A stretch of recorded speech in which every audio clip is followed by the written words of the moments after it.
nǹkan tó fa ọ̀rọ̀ yìí ni pé ẹ̀yin náà wò láti bí ijọ́ mélòó kan sí bí ọ̀sẹ̀ bíi méjì sí nípa ọ̀rọ̀ àwọn Fúlàní tó wà ní gbogbo Ìbàràpá. Ẹ wo orú dókítà wa Dr. Fatai, PhD doctor, ọmọ Yorùbá tó kàwé tó gboyè, ó wá lọ sí lóyìnbó ní àìníye ọdún ó lọ ṣiṣẹ́, ó wá dé okòó dé, ó wá lọ lu bàbá ẹ̀ ní gangan, ó dá oko àgbàdo, ẹ̀gẹ́, iṣu, oríṣiríṣi nǹkan, soya beans, ó dẹ̀ gba ọmọ wa ní gangan bẹ́ẹ̀ náà síbẹ̀ rẹpẹtẹ tó ń bá ṣiṣẹ́.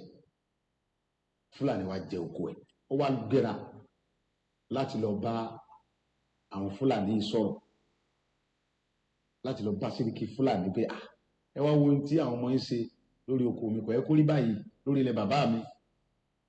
Wọ́n dẹ̀ dé lókun bẹ̀ náà, wọ́n dẹ̀ sàpà. Àìmọye èèyàn bẹ́ẹ̀ tá a lè morúkọ wọn làwọn Fúlàní yìí bẹ́ lórí tí wọ́n pa wọ́n. Wọ́n jí àwọn kan gbé, ẹni tó bá gbowó tó kéré lọ́wọ́ rẹ̀ wọ́n gba 7 million, wọ́n gba 10 million, wọ́n gba 11 million lórí ilẹ̀ bàbá wa. Ọ̀rọ̀ yẹn dùn mí, ó bà mí lọ́kàn jẹ́ gan pé tá a bá torí pé tó Ọlọ́run bàbá wa, àwa ará àwọn ọmọ tí tẹ̀lé wa tó ń ṣààbò fún wa, àwọn tí ọ̀lẹ́ tí ó tẹ̀lé wọn kọ́. Ìdí nìyí tó mú mi lọ síbẹ̀ yìí. Ìgbà tí mo dẹ̀ débẹ̀, ohun tí mo lọ fún ni pé láti lọ bá pé ṣé gbogbo tí ń ṣẹlẹ̀ yìí lórí ilẹ̀ wa sọ́ da, ẹ ti ń gbé pẹ̀lú wa, adẹ̀fàyè gba yìí, àbáyín jà, àṣẹ nǹkan jàǹbá fún yín. Ọ̀rọ̀ yìí ni mò ń bá Sẹ́ríkì sọ̀rọ̀ làwọn ọmọ rẹ̀ yíyọ̀ mọ́ sí mi. Mo gba ìbọn yẹn lọ́wọ́ ìkan yọ àáké àgbà, ìkejì tún yọ ìbọn mi. Ìyẹn ti ẹ̀yìn ẹni bá wọnú fídíò yẹn tó ra fídíò wọn, ó yin ìbọn yẹn sí mi kí n tó lóbọn yẹn mọ́ lọ́wọ́. Ẹ bá gbọ́ fídíò rẹ̀ pé ìbọn bẹ̀rẹ̀ sí dáhùn bẹ́ẹ̀, wọ́n yin ìbọn sí mi ń bẹ̀ kí n tó bájà wá ẹ̀yìn pípò yìí, tí n bá bájà wá ẹ̀ ní dúró. Tẹ́ ẹ̀ bá ti wá lè wá àtúnṣe sí ọ̀rọ̀ jíjígbé àti pípa àwọn ẹ̀gbọ́n wa àtàwọn àǹtí wa, àwọn bọ̀dá wa àtàwọn ìyá mi àtàwọn bàbá mi tẹ́lẹ̀ wọn lò mọ́ iye o. Ó fẹ́ tàkẹ́ forí lẹ̀ bàbá wa lẹ̀. Ọ̀rọ̀ tá ń fà yìí sọ̀rọ̀ ẹ̀sìn kí sọ̀rọ̀ ọjà. Àwọn kan gbé wọ́n fẹ́ pa àwọn mùsùlùmí, kí lọ́kàn mi kan mùsùlùmí, kí lọ́kàn mi kan kírísítẹ̀, kí lọ́kàn mi kan. Gbogbo tá ń fà yìí èmi ò ní ìdíkẹ́ àlàáfíà Yorùbá ni mò ń wá, mi fẹ́ kankan bẹ́ẹ̀. Wọ́n dúnkokò tọ́pọ̀ jù. Wọ́n dúnkokò ntọ́lọ́run táwọn tí ń dúnkokò náà mọ̀ pé àwọn ń dúnkokò mọ́ mi. Ṣùgbọ́n ohun tí èyí jẹ́ kí ẹ̀rù bà mí ni pé ó ń bẹ nínú Bíbélì pé tíyẹn bá ń jà fún ẹ̀tọ́ ẹ̀ lórí nǹkan bàbá rẹ̀ tó bá kú síbẹ̀ kò sí nǹkan kan. Torí pé mo mọ̀ pé gbogbo nǹkan tó ń ṣe yẹn fúngbà díẹ̀ ni wọ́n ń dúnkokò. Láti bí ìjẹ́ ẹ̀rí tọ́rọ̀ ti ṣẹlẹ̀ sí ni wọ́n ti ń pè mí, àwọn fẹ́ wá wọ́n máa arrest mi, wọ́n ti ń send message oríṣiríṣi pé wọ́n fẹ́ wá gbé mi lé. Ẹ̀rù kankan sì bà mí. Gbogbo àwọn ọba tó wà ń bẹ pátápátá inú wọn dùn, wọ́n sì fọwọ́ sí pé ìyà tí ń jẹ àwọn etí tó àwọn òfin Fúlàní lórí ilẹ̀ bàbá wọn mọ́, pépà ti tó àwọn tí wọ́n ń pa iná làwọn jọba lé lórí. Tí fídíò sì wà, àwọn ọba gan ni wọ́n ń pè mí pé ìyà tí ń jẹ àwọn yìí ti tó, àwọn tí wọ́n ń pa àwọn ọmọ àwọn tí wọ́n ń pa yìí lọ́jọ́ ọ̀la àwọn náà làwọn sì jọba lé lórí. Ó ti tó bẹ́ẹ̀, kò sí àgbààgbà Yorùbá tínú rẹ̀ ò dùn sí pé kò sínú àgbà ẹ̀rù ń bà wọ́n náà ni, ẹ̀rù ń bà wọ́n bàbá wa ni. Inú tí wọ́n ní òdùn bí wọ́n ṣe ń pa wá bí Fúlàní ṣe ń jí wa gbé tó ń gbowó lálá lọ́wọ́ ní wọn òdùn. Ṣùgbọ́n ẹ̀rù ń bà wọ́n kán bà mọ́ yọ wọ́n nípò ibi tí wọ́n wà. Sẹ́wọ̀n wípé nígbà tí wọ́n ń jí àwọn aráàlú gàngàn gbé tí wọ́n ń pa wọ́n, tẹ́nìkan kan sọ̀rọ̀ ń bọ̀ ya wọ́n lọ jí ọmọ ọba gàngàn gbé, ọmọ ọba tí ń bẹ lórí yẹn gàngàn lọ́wọ́lọ́wọ́, wọ́n jí ọmọ bàbá gàngàn gbé fúnra ẹ̀ tó fókó díẹ̀ bí wọ́n sì gba 4 million lọ́wọ́ bàbá kan tó gbọ́ ọmọ bàbá fún bàbá àwọn Fúlàní. Torí pé ń bọ̀ ọba ya àyè ti gba àwọn Fúlàní ìdíbi pé wọ́n wá gbé ọba fúnra ẹ̀ náà àfi wọ́n ní kọ́ lọ kí buwara lọ dáwọ́ jọ. Àwa Yorùbá sì sùn, a sì dákẹ́, a sì sọ̀rọ̀, àwọn bàbá wa dẹ̀ dákẹ́. Ìgbòho Elédùmarè, Ìgbòho òòṣà, àwọn ọmọ Yorùbá nífẹ̀ẹ́, a nífẹ̀ẹ́ gan-an. Mo dẹ̀ máa ń sọ fún yín ní gbogbo ìgbà pé kò ń ṣèmi nìkan mo nífẹ̀ẹ́ yín. Ọlọ́run kò fi ìfẹ́ tó wà láàrin mi àti yín, Ọlọ́run bá wa bọ́ǹdẹ̀ ni, èṣù dẹ̀ ní yà wá, kò sẹ́nìkan tó máa yà wá. bó bá parọ́ lọ síbi tó parọ́ lọ sọ́hùn wàá máa sọ fún mi pé kì í ṣáà máa báṣẹ́ lọ. Mo sọ fún ẹ pé ìgbàkígbà tó bá dó ti yá tí gbogbo ọmọ Yorùbá ò bá tẹ̀lé ẹ nígbà tí ó bá tún sọ pé ó ti yá nísìn, àwa péréke ta bá tẹ̀lé ẹ á tẹ̀lé ẹ títí dá máa fi délẹ̀ lérí. Mo lè fún ẹ ní assurance yẹn, ìyẹn bàbá mi olóyè Ìgbòho ọmọ Adéyẹmọ Ìgbòho ṣá. Èmi mọ̀ pé ìfẹ́ tí a ní sí bàbá wa olóyè Ìgbòho, ìfẹ́ tí o ò fowó rà ni. You have not paid us for this love that we have for you. Ìfẹ́ tó wá láti inú ọkàn wa, ìfẹ́ tí a rí from the love that you also have fún àwa ìran Yorùbá. You want us. Kódà ó yẹ ká máa apologize on behalf of àwọn ọmọ Yorùbá tó fi tiwọn kó bá gbogbo wa báyìí. We should be apologizing to you.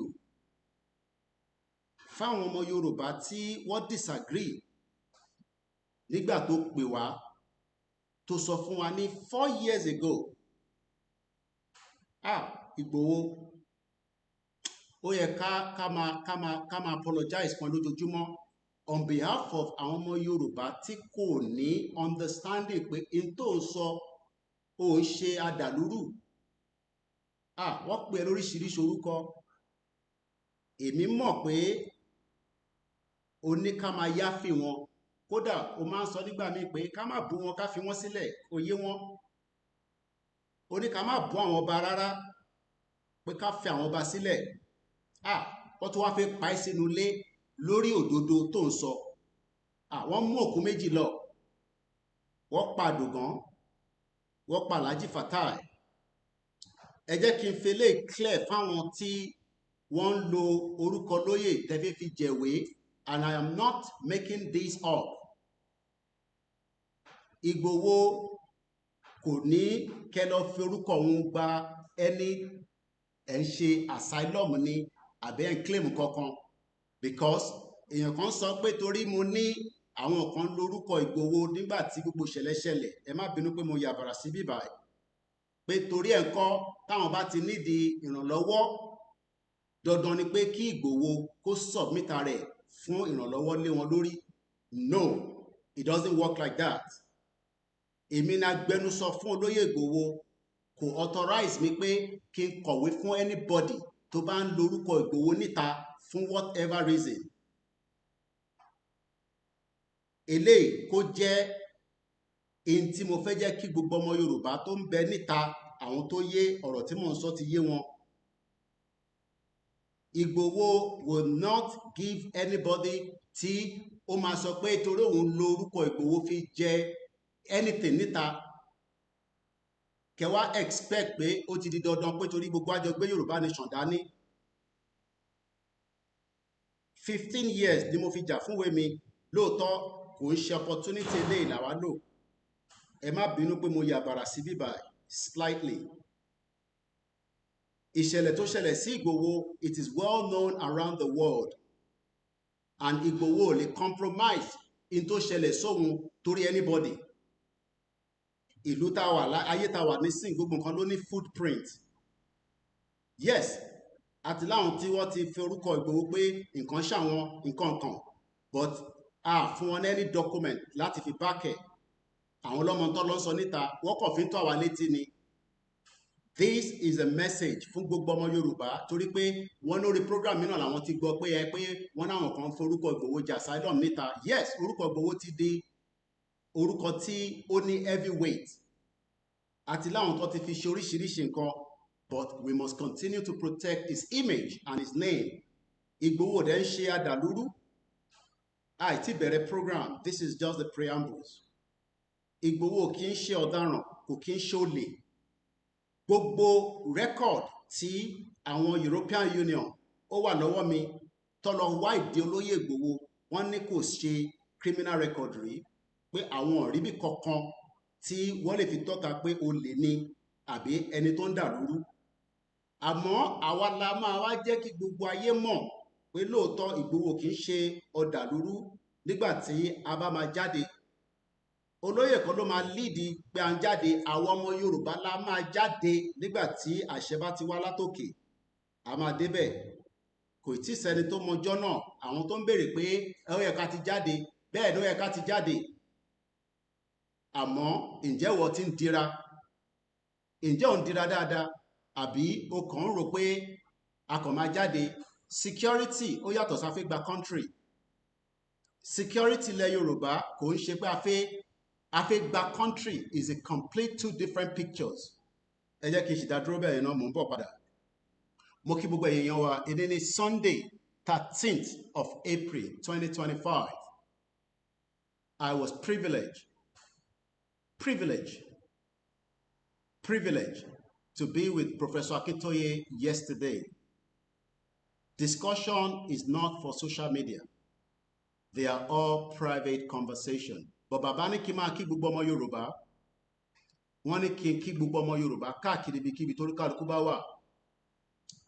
Wọ́n ní ká kí yín ní kíkí ọlá, kíkí ọlà. Pé gbogbo ibi tí olúkálukú wá wà, àwọn kí wa. Lóòótọ́, expect kí bàbá wa address wa láìpẹ́. Bàbá máa ṣe gbogbo tó yẹ kó ṣe. Wọ́n sì máa address wa. All I need to say for now is that Professor Adebanji Akintoye is in good spirit and is also in good health. I spent 7 hours with him yesterday, and I look forward to spending more time with him again. That is the message from Professor Akintoye. But on this platform, I have given him my word that within a week, I would come back and give him a package on behalf of the Koikimedia listeners around the world. I'm going to donate walkie-talkie fún bàbá àti Olóyè Ìgbòho. Our staff tèmi náà àdé fún wọn ní díẹ̀. So we're looking at about 100 walkie-talkie at 13,000 naira average. It will be needed because of the upcoming event. What is the event? The mega rally we hold. I can tell you that. It will hold. Date, I don't know. When, I don't know. It will happen this year. Mega rally we hold, and we know what walkie-talkie can do. Just to coordinate, support. It's part of the logistics. So at average of 13,000 naira, we need to deliver these under a week. It is not a must for anybody. If you think that you want to support for that purpose, we look forward to receiving that. We are buying it for this channel. We are not going to compromise you to buy it on our behalf. Only Wugon. We are in a very security situation right now. I would have to source it myself and my team and get it delivered to these, our two leaders, within a week. And that is how it will be. So, I will not take it from you. I'm sorry. It is a security threat, and it can also have a big impact on our peaceful rally that is coming up very soon. The rally we hold, Baba Akintoye has confirmed that with me again yesterday. That is all I can say for now. And let's take it from here. It has been a week precisely that I've been on air. And it has been a week of working behind the scene. But it's great to be back, and our official broadcast will continue. I am now officially on TikTok. I might not go live on it for now, but I'll continue to post there until we're able to go live, hopefully. But it will be just another kind of engagement.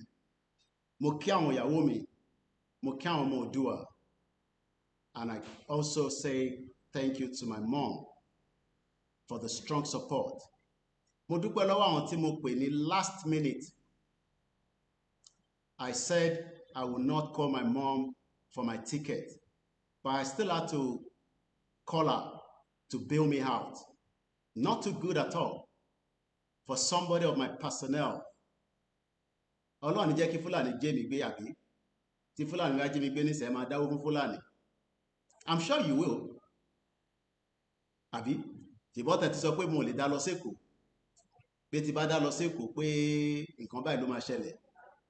Olóyè tẹ̀ sọ fún mi pé o ní láti lọ sékòó nígbà tá a bá máa wọlé pẹ̀lú ọbẹ̀ ọba ni ó dẹ̀ ṣe máa rí nìyẹn láìpẹ́ láì jìnnà.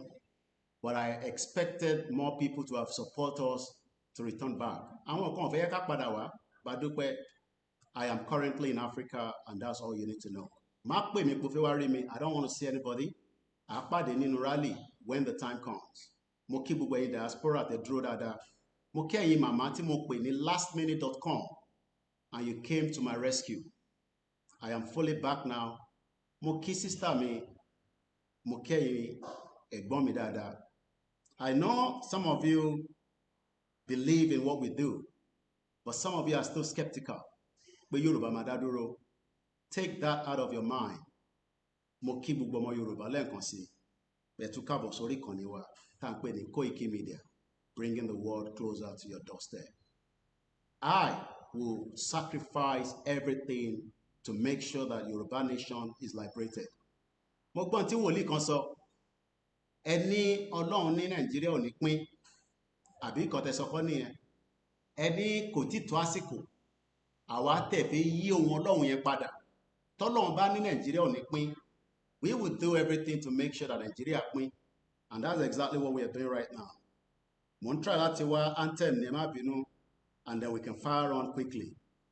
But gbogbo èyí tí ẹ̀ ń ríran tẹ́ ń sọ fún wa pé Ọlọ́run tí ì sọ pé àsìkò tó, ẹ lọ sọ fún Ọlọ́run padà pé àwa kan ní Ọlọ́run gbọ́dọ̀ gbọ́hùn wa. Nigeria will dissolve. Yoruba will exit. Bola Tinubu will be the last president. Ẹni tó bá fẹ́ kú ni kó kú, ẹni tó bá máa yè ni kó yè. The destruction of Nigeria on the Yoruba people has come to an end. We are not going to destroy Nigeria. Nigeria has already destroyed itself. It cannot even protect you. Kò ń ṣe torí pé security la ṣe fẹ́ kúrò ní Nigeria. A fẹ́ gba country wa, and we are serious about it. And if it means death, yes, some of us are ready to go so that you will be able to sacrifice for the next generation. Àwọn generation tó ń bọ̀ láyé ò tún ní wá pariwo Yorùbá nation. The end of Nigeria would happen and Tinubu will be the last president, inshallah. Lórúkọ Jésù, láṣẹ Èdùmàrè. My name is OLAYOMI KOIKI. Gbẹ́wọ́lé share button. I will give you the hope and the feelings. Ẹ lọ dira. Mo gbọ́ tí pastor yẹn sọ, I play lẹ́yìn anthem. Ẹ jẹ́ ká respect Yorùbá anthem after 30 minutes. Ó yẹ kẹ́tì ní kí n play látẹ̀kan. Ẹgbọ́n sókè.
Àwa ni ìmọ́lẹ̀ ògo adúláwọ̀. Èmi ni ìmọ́lẹ̀ ògo adúláwọ̀. láwọ̀, àwa ni ìmọ́lẹ̀ ògo adúláwọ̀. Ó yẹ kí gbogbo wa ti mọ orin yìí by now. I expect us to have grown in numbers. I know we are streaming on 3 YouTube channels. Tẹ́ ẹ bá pín, nobody's coming to help you. If you wait for CNN, they are too busy. Fox News, they don't have the time. NBC, they don't have the time. These are the channels that can promote our quest to the international community. By now, thumbs up, like and share. This is the responsibility of every one of us, not just me. We can share the program. It's entirely up to you also to help us to tweet it out. Get the message out as quickly as possible. We are doing everything within our own end. We are live on every channel. I cannot help more than what we are doing. We are working day and night. We are working day and night. Moki Yoruba World Media, under the new president and the vice president. Àsìkò tí we pray that Yoruba will become a full independent country. Moki the YSDM, the Yoruba Self-Determination Movement, under the leadership of Professor Adebanji Akintoye. Moki gbogbo Yoruba káàkiri. I am your last man standing. Take it or leave it. I am last man standing. But mo kí gbogbo àwọn media as well that are dedicated. Any media tó bá pariwo pé kí Yorùbá jáde tán tó tún sọ pé Yorùbá gbọ́dọ̀ lọ ṣe sùúrù díẹ̀ sí. Keep watch of that media. They are no longer part of Yoruba nation. Gbogbo media is expected to be crying out now for us to prepare for the rally. I don't know whether they are doing it, but I'll continue to put it out. That is the responsibility of all the medias across the network. Don't pariwo Yoruba nation. If they are not shouting rally for now, keep an eye on them and be asking them when are they going to talk about it. There are many things that will continue to happen across the board. But in to important, to ṣe pàtàkì, to wà at the cogent right now is for everyone to shout about the upcoming rally. Only our Father knows when that date will be released out. But it is the responsibility of every Yoruba media, bloggers, to believe in it. Láti kígbe síta pé rally wa máa bọ̀, kó dé ní kíákíá. That is the only final solution to part of how the Yoruba will become an independent country. A kì í ṣọmọ Igbo, a kì í ṣe Ìjọ, a kì í ṣe Hausa, àmọ́ gbogbo àwọn ẹ̀yà tó kù náà wọ́n ní right láti béèrè fún full independent Yoruba country. I mean, it's full independent of their own country as well. What we are doing on this channel is focused, direct, dedicated to the Yoruba people, and I hope the message is very clear.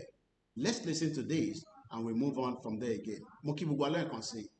Get the message out now. It is very, very important. It is extremely hot weather, but we're used to that now, and I'm grateful to be back again with our leaders and those on the ground. Láti fọwọ́ kún yín. Thank you so much once again to my mom for being able to stand by when we could not raise the money for the ticket. She had to bail me out again.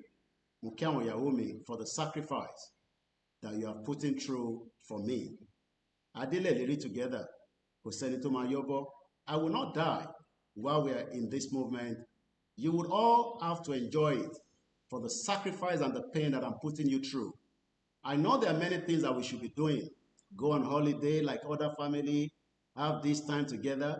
But rather, I am putting my life in the midst of what can kill me. I know that.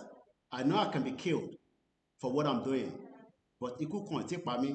Mo kí àwọn babaláwo, mo kí ẹ̀yin pastors, mo kí ẹ̀yin imam, mo kí gbogbo ẹ̀yin tẹ́ ń fàdúrà ràn wá lọ́wọ́. Ẹ má ti dákẹ́ àdúrà o, nítorí pé tó bá ní opportunity, they are ready to kill us so that you will not be liberated. But àwọn la máa kọ́kọ́ pa, káwọn tó pa wá. Bá ṣe máa pa wọ́n, ẹnu ẹ̀ náà la wà yìí.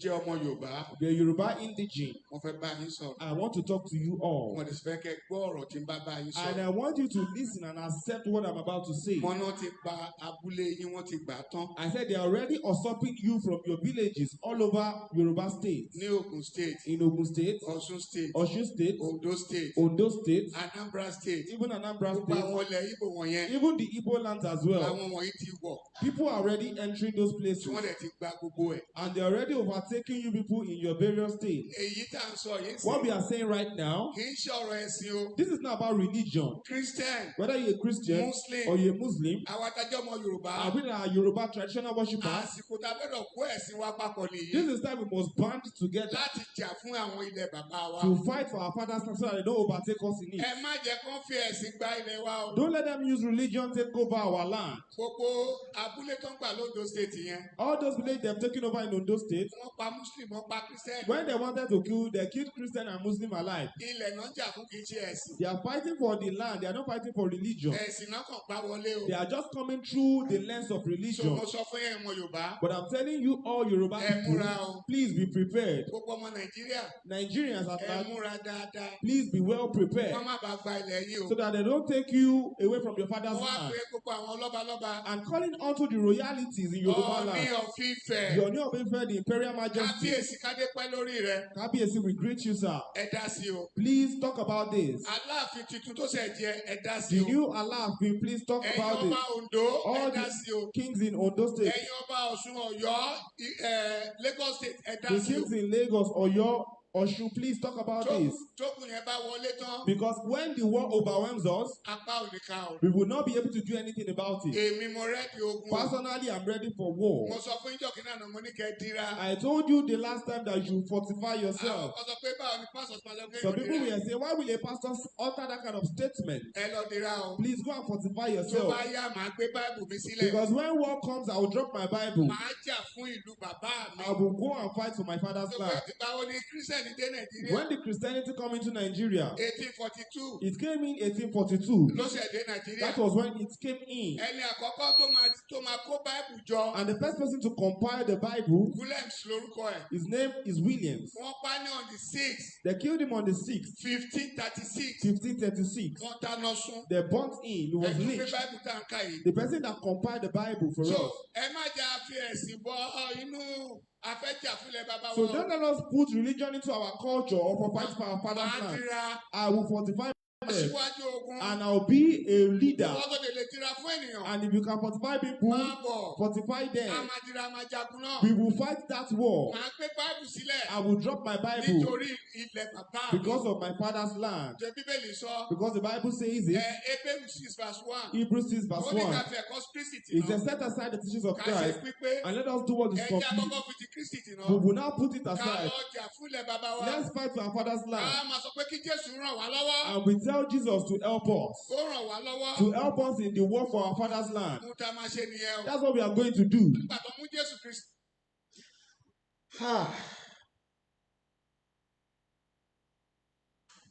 Only if Baba Adeboye can speak like this.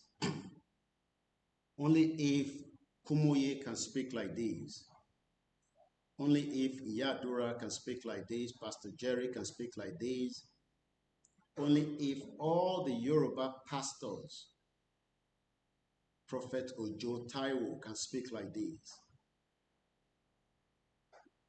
I liberate within a space of a limited time. Let's come back to logistics. Bàbá ẹ̀ ní ká lọ dira. Àwa tí ń dira tẹ́lẹ̀ náà, ó tójọ́ mẹ́ta. Mo dúpẹ́ pé we remember his last video. We took it serious and we took it to the next level.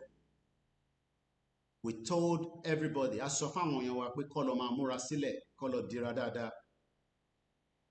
O gbọ́dọ̀ níbi tó ti lè lọ dira. You don't need to consult anybody and say ẹ bá wa wábì kan. You need to go back to your own roots.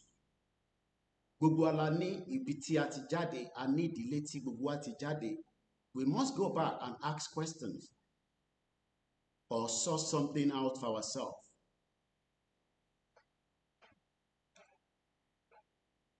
Ìjẹ̀sìn kọ́ là ń jà, We are fighting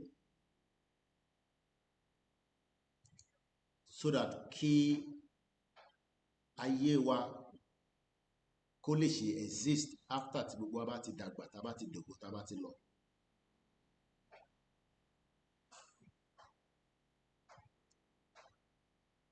If we dare fail, which we are not going to, it will be one of the biggest disasters of mankind. Àsìkò yìí ò ń ṣàsìkò tí máa sọ pé a ti ṣe tẹ́lẹ̀ àṣemọ́. This is the time to put aside those little things that are bothering us about the movement and focus. Àsìkò tá gbọ́dọ̀ wà very focused láwa. We are not fighting because of the Fulanis. À ń jà nítorí pé a fẹ́ retain country tí ó ti exist before Nigeria. So we will fight till the last person láti gbàlú yẹn. And when I mean fight, we are not fighting Fulanis láti fi gba ara wa sílẹ̀. We are fighting the globalists. A lot of you don't know that. Who we are fighting is bigger than the Fulanis. Àwọn tá ń bá jà ju Fulani lọ. Fulani ni foot soldiers wọn tán lò. Wọ́n dẹ̀ rí wọn lò dáadáa. Àwọn Fulani tí ẹ̀ ń rí yẹn kọ́ ni à ń bá jà. Ìran Yorùbá ń bá àgbáyé jà. And that is something that everybody needs to understand clearly today. And it is either you are in to save that particular indigenous Yoruba people, or we will remain underneath the globalists. They have destroyed us and we are going to destroy them back. How we are going to destroy them will remain in our mind. We are the face of the movement. Baba Akintoye, Igboho, myself, plus others. Àtàwọn tẹ́ mọ̀. You must protect everything surrounding them. We are now at a very crucial stage of the movement.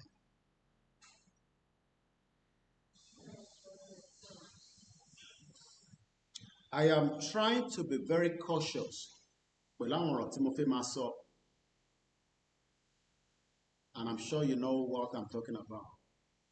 But be prepared for death, for you and for me. But we can overcome those deaths if we all prepare in our mind that before we are killed,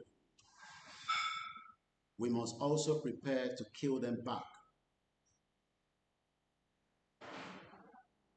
Kó tó di pé wọ́n máa pa wá, a gbọ́dọ̀ prepare láti pa wọ́n padà, because they're going to kill us. I can tell you that. The Yoruba people have been killed for the last 65 years of being part of Nigeria. More Yoruba people have died now while Tinubu is in office. That I'm sure you know.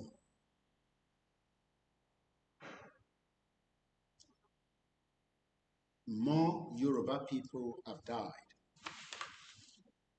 since the Tinubu today orí oyè. About confirm Tinubu lánàá yẹn.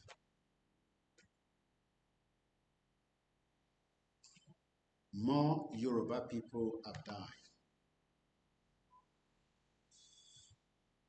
since the Tinubu today orí oyè.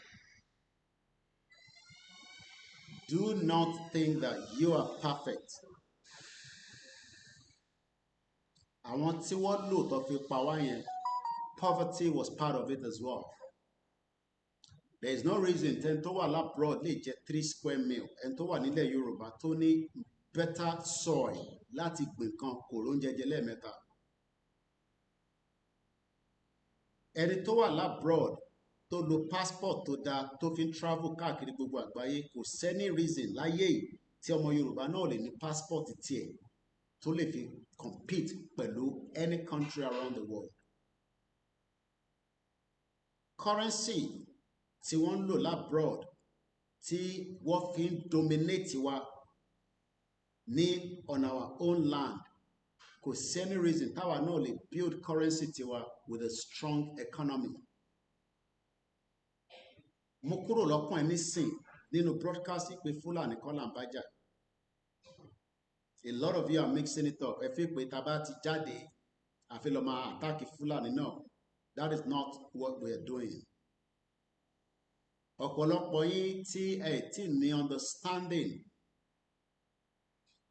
that the Fulanis are just their foot soldiers, but we are going to have to work towards a Yoruba independent country to stop those that are bringing those formations underneath.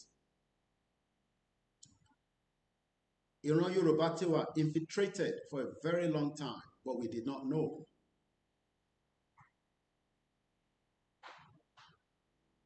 What infiltrates were for a very, very long time.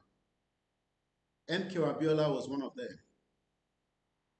And you can imagine if one of them was MKO that infiltrated the Yoruba people, Tinubu was also one of them. And he is the current president right now. Let us prepare that if Tinubu is going to destroy our life, we must prepare to save that life, as many as we can, but some will have to die.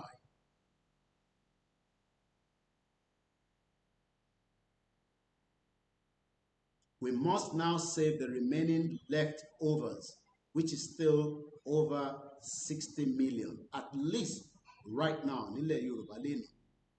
Tabanika documenti gbogbo wa pátá.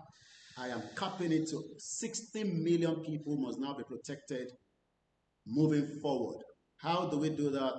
Yoruba country nìkan ló lè ṣe. Tinubu will still be used if we give him the chance to push further, and many Yoruba people will die. It's just very sad to say.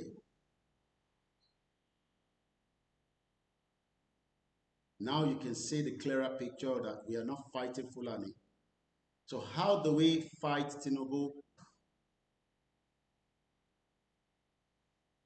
That is the question that needs the answer. And that answer is Yoruba country. Forget about what Tinubu is going to do or what he's not going to do. Tinubu will probably have maximum, with his current age, maximum 40 years. And I try to make it look cool so that I do not wish death on him. But he's already wishing death on us. And what do we do to protect ourselves?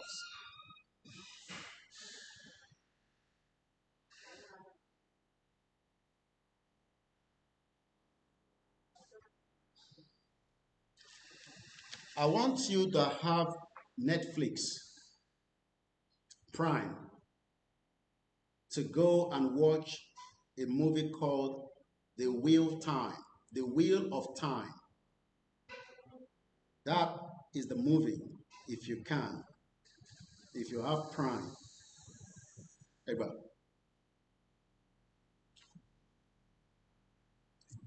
I'll repeat it again. Eba may cost in the comment section. It's okay. The Wheel of Time, episode 7 of season 3.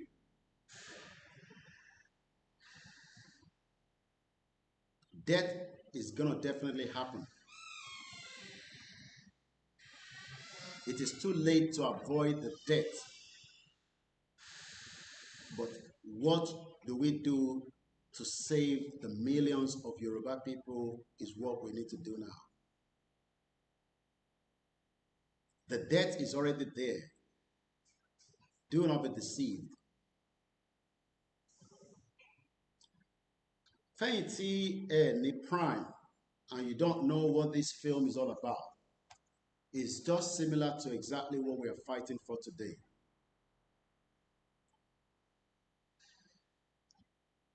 A lot of people will still die for us to get the Yoruba nation. If truly, Tabaye perfect country,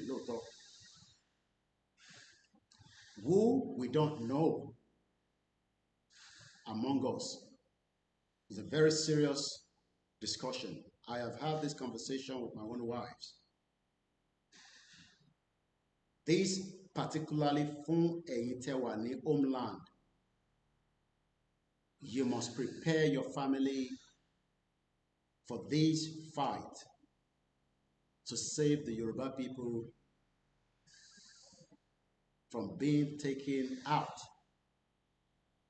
of the world that we are living today and converted to something that we are not. This is not a laughing matter. It's a serious matter. Any one of us could die along the line of this movement. And you must allow your family to know that. Bokonshe Bugua Lama sacrifice to that extent.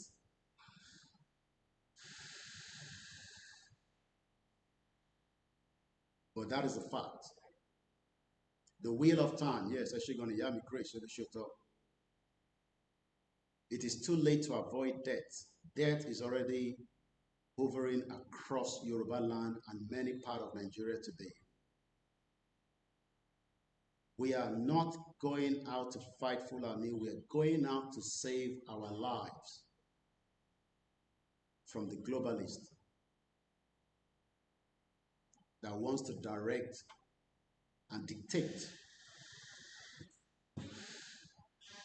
And that is something that many of you have not fathomed. Many Yoruba people really get the grasp of this movement.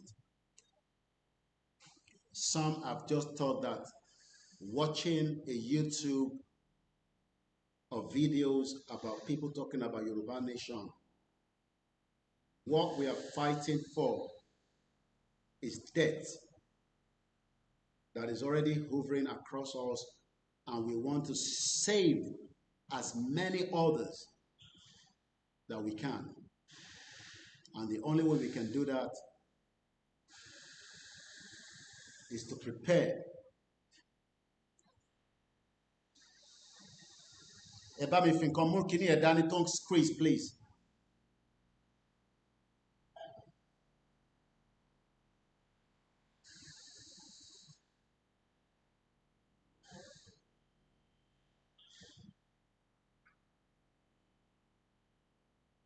We are facing death.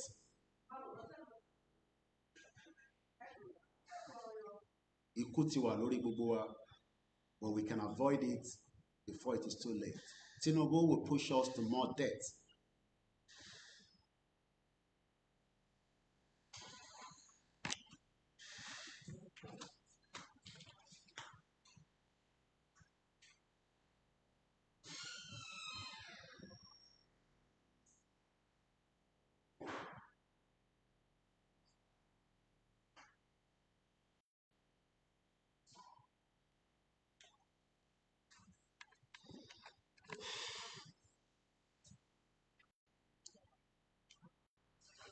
Tinubu already put us into that, and many people that are selfish. This is not about the diaspora saving the Yoruba people. It's about the Yoruba saving each other from the death.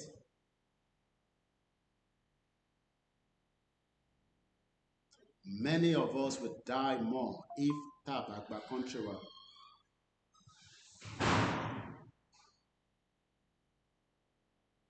A lot of Yoruba people will die if we fail to get a Yoruba country. A lot of Yoruba people will die.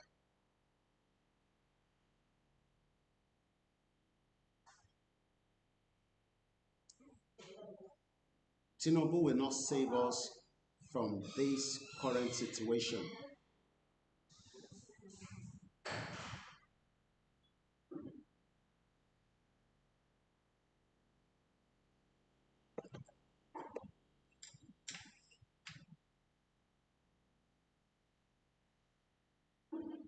Tinubu is not going to save us.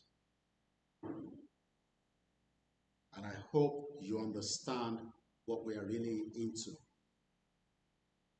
Many of you don't understand what we are into at all. Ọ̀pọ̀lọpọ̀ wa ò mọ ohun tá wà nínú ẹ̀, a kàn rò pé it's just a fun, fair event. A lot of us do not understand that it is about life and death. You can say that àwa tá wà níwájú might be the one that they will take out, just as Khashoggi was killed by Saudi Arabia inside their embassy in Istanbul. He was killed. The prince of Saudi Arabia denied not knowing, but that is bullshit. He was part and parcel of those that killed him. Do not think that Tinubu will not do the same. If otherwise, we can see that it's already happening.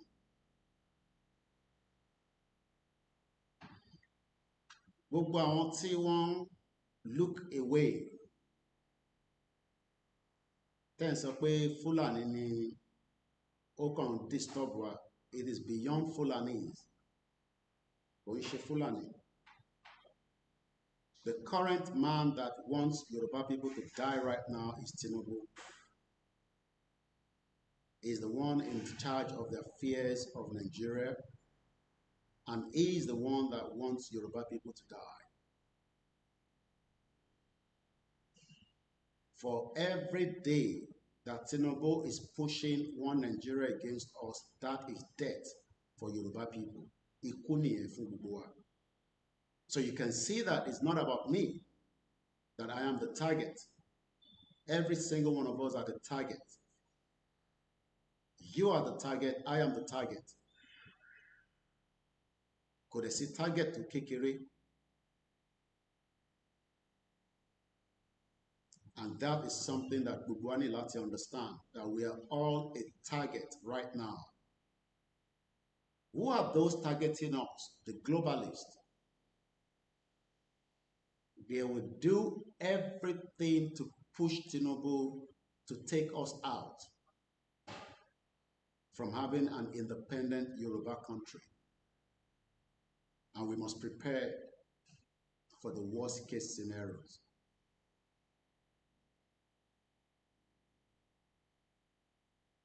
This is not a child's play. Once again, Entobani Prime. I have given few films on this platform. These are real events that has happened. Tofinshe movie, just like most of the Nollywood that are also not doing much. Most of those Yoruba actors and actresses and the artists might not have a place to operate when Nigeria is fully an Islamic country. I don't think they know what we are fighting for. The Funke Akindeles, I saw Kunle Afolayan, massive. These are the kind of investment I want to see in Yoruba land. Building something in Oyo State, just launched, I believe, yesterday, if not a day before. I saw it on Seyi Makinde's Twitter handle. But ṣé ó lè guarantee life for me tí bá wá ṣe holiday nínú resort yẹn with my family? Would you take your family from abroad and go and stay there? For those of you that are not advising them now. Yes, these are beautiful investments that we want to see across Yoruba land. I will support him, I will promote him, but right now, they are not talking about anything more than We want to just have our own business. Look and hear me very well. The Islamic agenda will destroy all your businesses as they've done with Baba Olowo.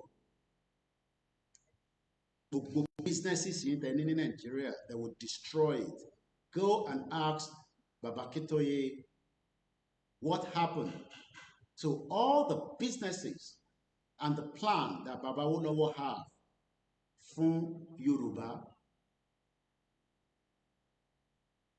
So you are just saying, I am just doing my small business. I don't want to have anything to do with Yoruba nation, but I just want to operate in Nigeria. That business will be destroyed if we remain inside a one Nigeria.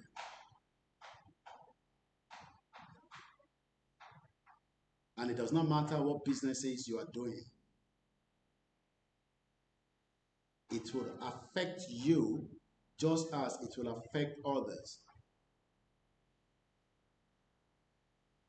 And they will do it from every part that it will be feeling you as if like, how is this happening? It is happening because, oh, it's accept that Nigeria, that you are in as a Yoruba person, a Yoruba woman, a Yoruba adult, a Yoruba youth, a Yoruba widow, a Yoruba with a physical challenge.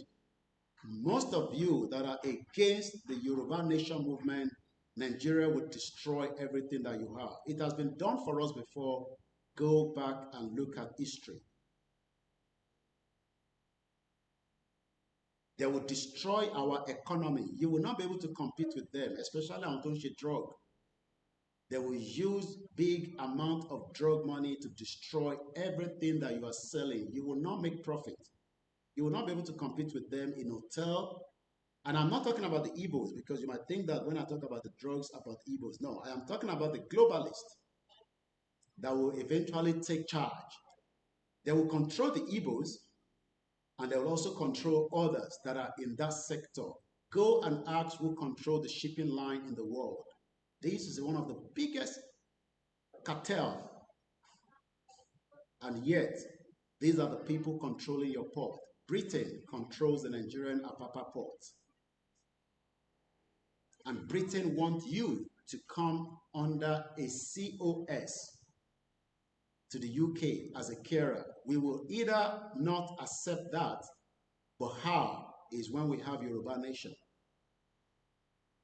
The current Nigeria Port Authority is controlled by Britain, while many of you are struggling, including myself. If you know what that can generate for us, you would run with Yoruba Nation campaign and demand it now. Tó bá rò pé bóyá in tí mò ń sọ ọ̀rọ̀ tó kọ̀ ń dùn lẹ́nu lásán ni, Tinubu is selling us already to the Shagoris, one of the most criminal organized people as of today, the Shagoris. Tinubu cares less if many of you die while he serves his own cronies. This Yoruba nation is about life and death. We must prepare for such.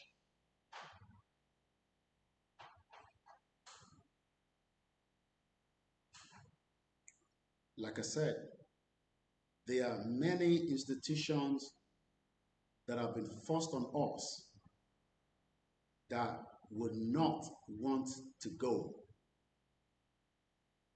These are not in the forest. These are right underneath our nose across Yoruba land.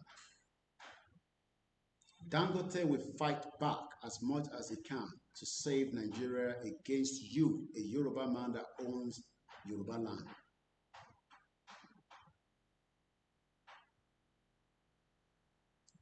Ìtàgbédání ó le gan, ó kọjá bẹ́ ṣe ń wò lọ. And I hope this message today will wind down your brain. That are you ready to die for this cause? If you're not ready to die for this cause, you are not part of this movement. You must have it at the back of your mind that you're ready to die for this cause. Tell about it the stage here, you are still not yet ready. Not that you will die, but you must have it at the back of your mind. Because you could be the last man that will save us during the course of having our independent country.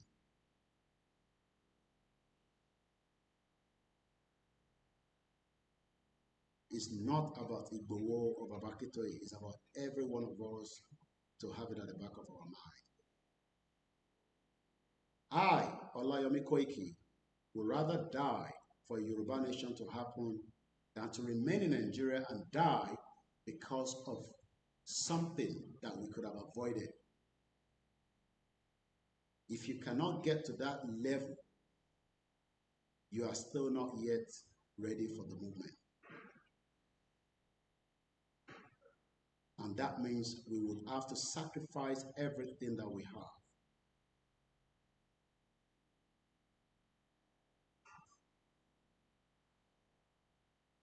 If you are not in that capacity yet, you are still far away from the movement.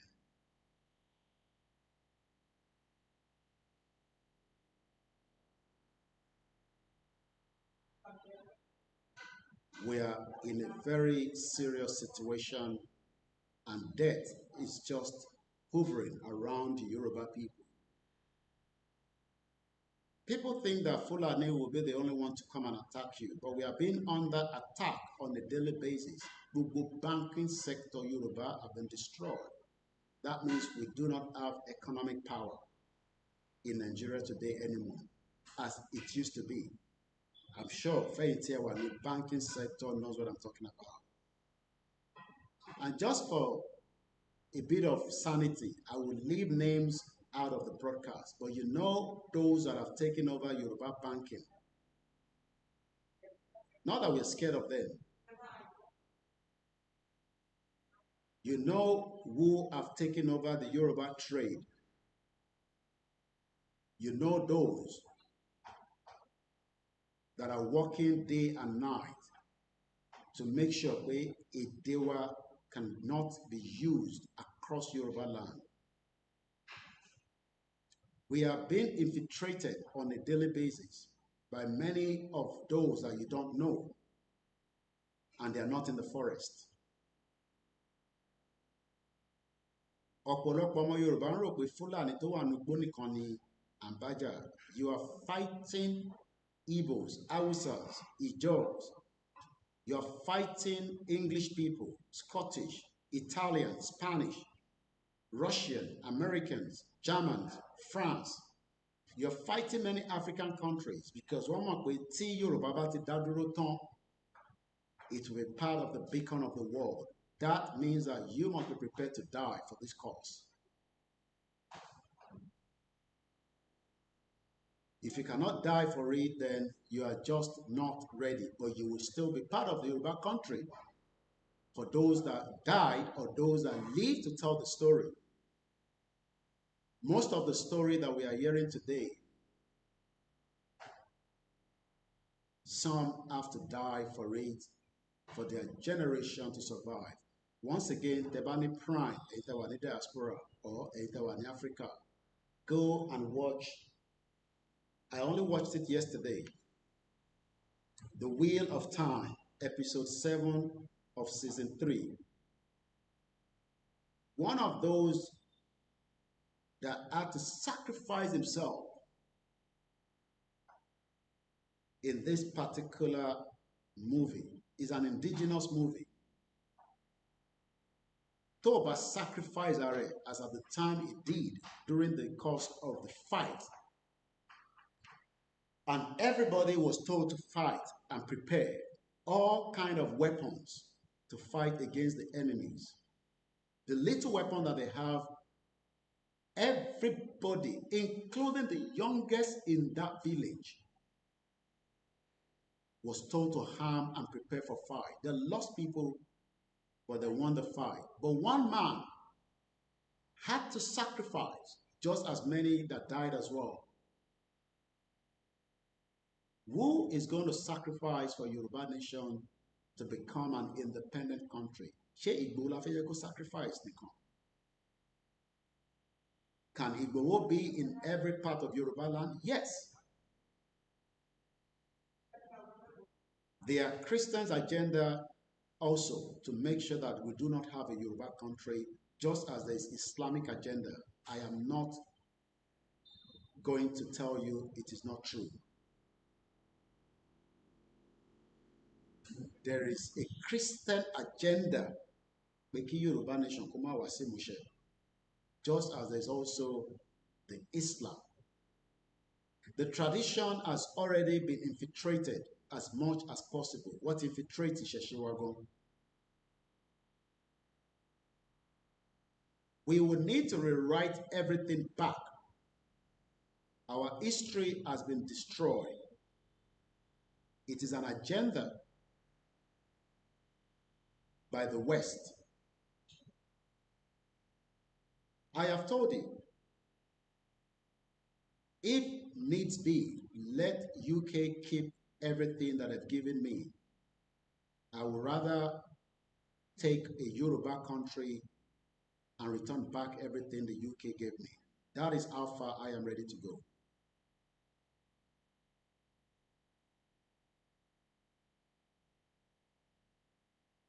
That is the only way for me.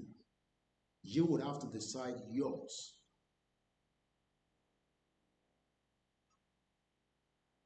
This is not a fight that you would just say, mo fẹ́ jẹ́ kó mọ̀ pé mi ni mo wà níbẹ̀. We must all ready to show face that we are the one involved. We will fight and defeat, but we must plan ahead. There's no amount of what you talk about what is going on in Nigeria. It stops nothing.